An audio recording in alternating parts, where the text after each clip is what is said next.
Hai, di episode kali ini kita akan membahas apa itu hedging atau aksi lindung nilai. So, let's go.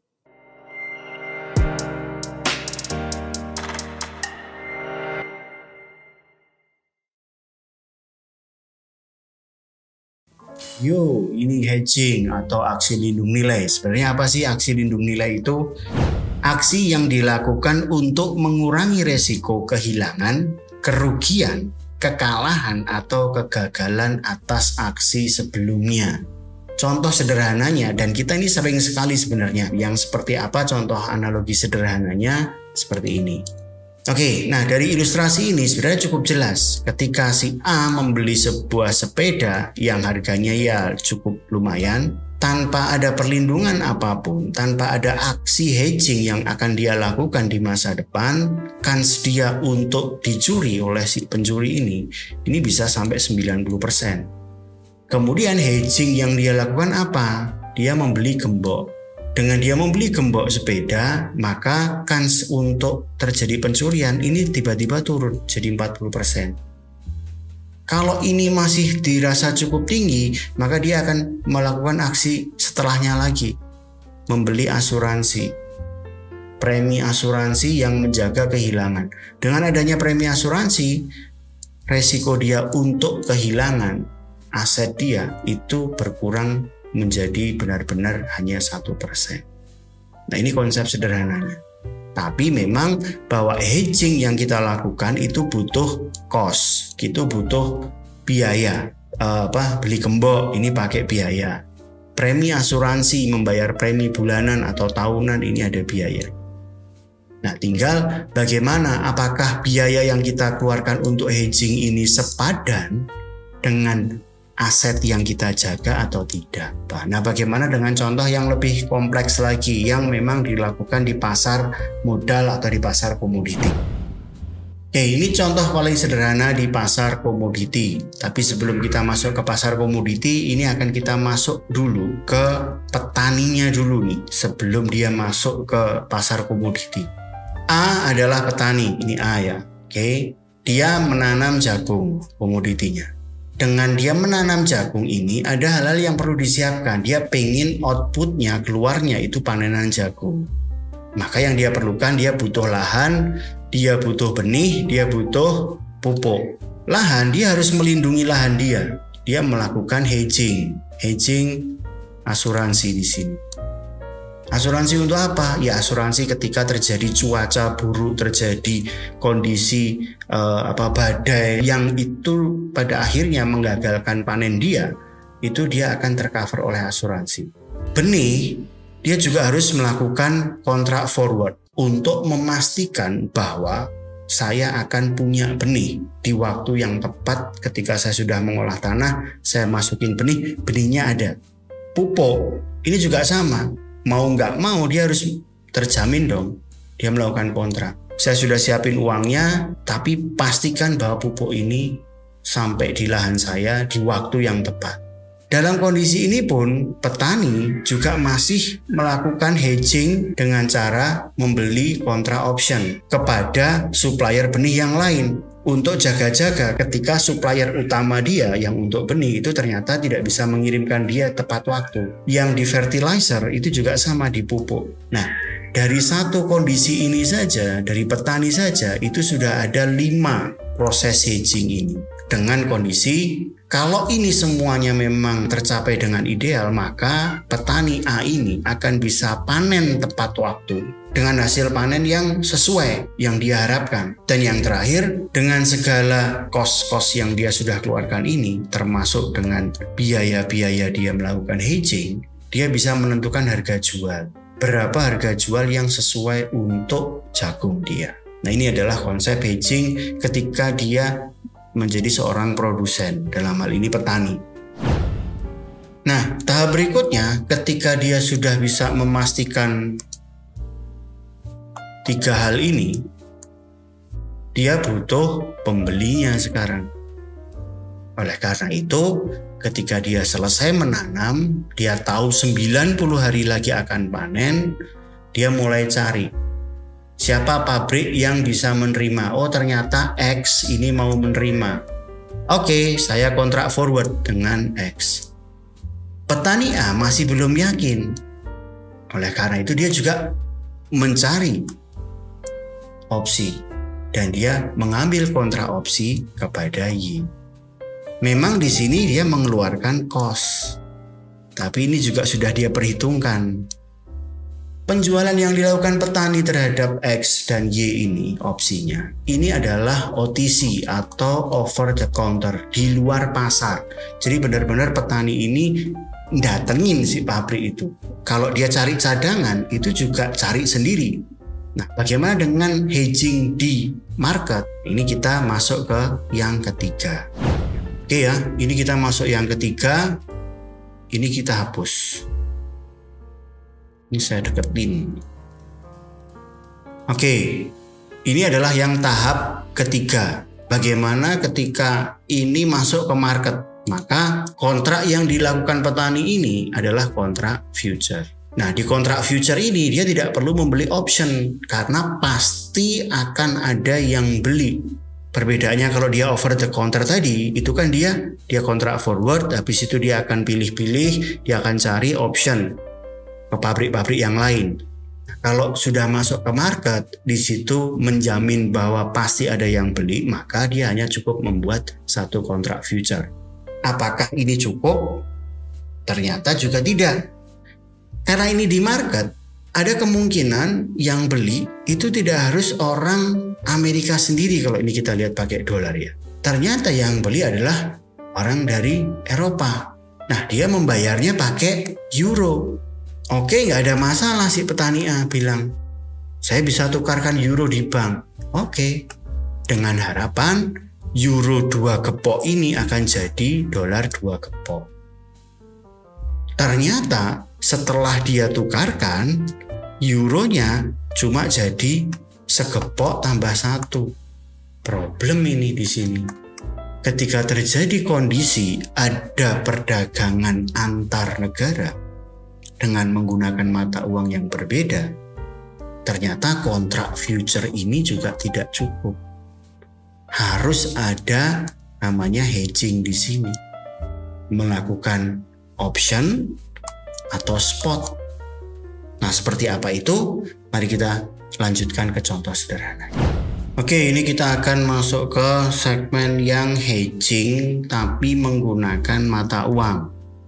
Seperti apa kegunaannya dan bagaimana kita melakukan hedging ini digabungkan antara perdagangan komoditi dengan mata uang. Oke, langsung saja.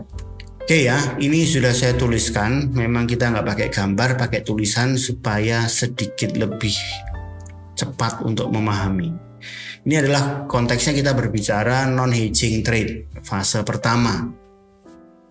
Sebagai contoh, saya itu kulaan 100 unit laptop dengan harga 1000 US dollar per laptopnya.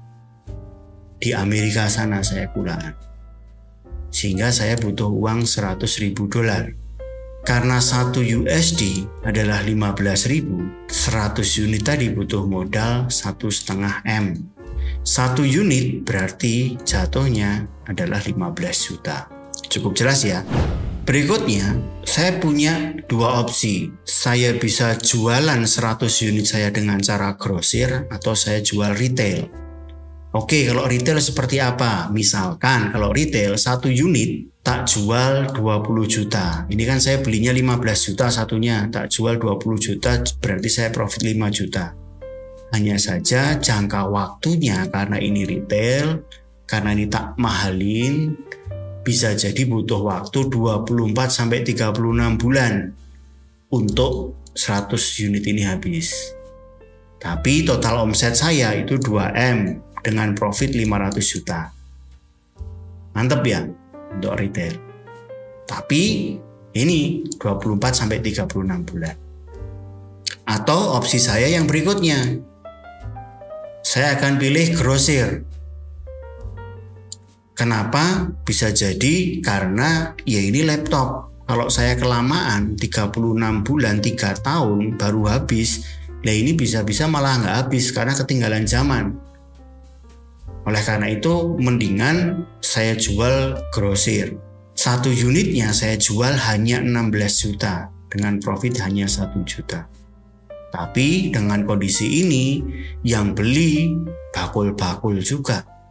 Sehingga 3-6 bulan 100 unit habis. Total omset saya hanya 1,6, profit 100 juta. Tipis memang, tapi saya yakin habis ini saya akan putar terus. Kulaan lagi, jualan lagi, kulaan lagi, dan saya selalu up to date. Oke, kita pilih grosir. Ternyata sold out, laris banget. Wah, cocok, saya mau kulaan lagi. Kulaanlah saya. Masuklah saya di fase kedua. Dagangan saya habis, total omset saya 1,6, profitnya 100 juta. Ini duit yang saya pegang sekarang. Saya kulak lagi dong. Ternyata hari ini US dollar 16.500. Kemarin 15.000, sekarang 16.500. Saya kulak 100 unit. Harganya di Amerika sana masih tetap $1.000. Saya tetap hanya butuh $100.000. Tapi karena ini naik, rupiah melemah, modal yang saya butuhkan jadi 1.650.000. Yang tadinya saya mau profit 100 juta, kalau saya kulaan lagi malah jadi minus. Nah, bagaimana mengatasinya? Kita harus melakukan hedging di mata uang itu. Ini adalah skenario kita yang kedua. Bagaimana kita bisa menghilangkan resiko kerugian karena adanya perubahan nilai mata uang. Trading with hedging. Sama seperti yang tadi kondisinya. 1 USD awalnya 15.000. Di goods market atau di pasar barang, saya tetap melakukan kulaan 100 unit laptop, habisnya tetap 100.000, tapi kita tidak hanya membeli ini saja. Saya juga melakukan trading di pasar forex.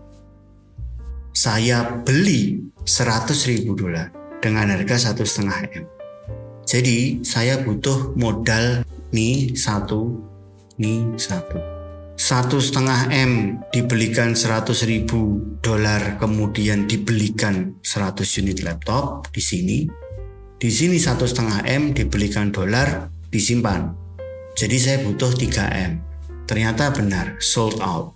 Sama seperti tadi, 100 unit habis, uang yang saya dapatkan 1,6. Nah, ketika USD naik, saya mau kulak lagi 100 unit. Masih sama, belum berubah dalam dolarnya, masih 100.000. Tapi modal saya butuh lebih banyak. Di sini saya rugi 50 juta.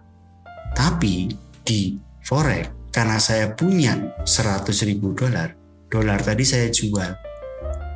Saya jadikan rupiah. Di sini saya punya laba 150 juta. Kalau ini dijumlahkan, ya tetap 100 juta hanya. Gimana kalau turun? Sama saja. USD turun sampai 12.000. Di sini saya kulaan lagi. Masih sama $100.000, tetapi hanya butuh 1,2 M. Sehingga saya di sini untung besar, 400 juta profit. Tapi di sisi yang lain, ketika kita menjual USD kita 100.000 tadi, kita kulaannya 1,5 M, jualnya cuma 1,2 M. Kita rugi 300 juta. Tetapi ketika ini dijumlah, ya sama. Tetap dari awal 100 juta.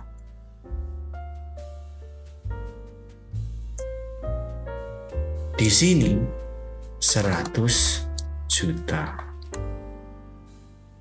Di sini sold out 100 juta.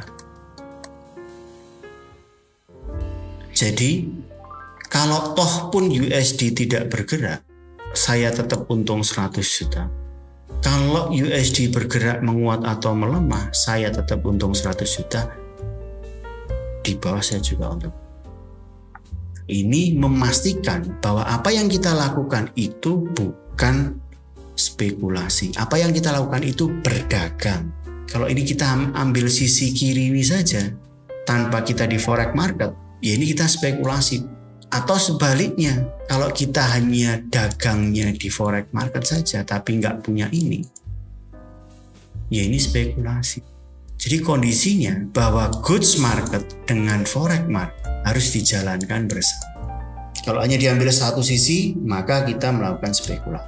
So, jadi teman-teman sekarang sudah tahu apa itu hedging dan bagaimana kita sering sekali melakukan hedging dan bagaimana juga kita sering sekali tidak melakukan hedging dan kita ternyata berspekulasi padahal kita tidak ingin berspekulasi. So, bye-bye.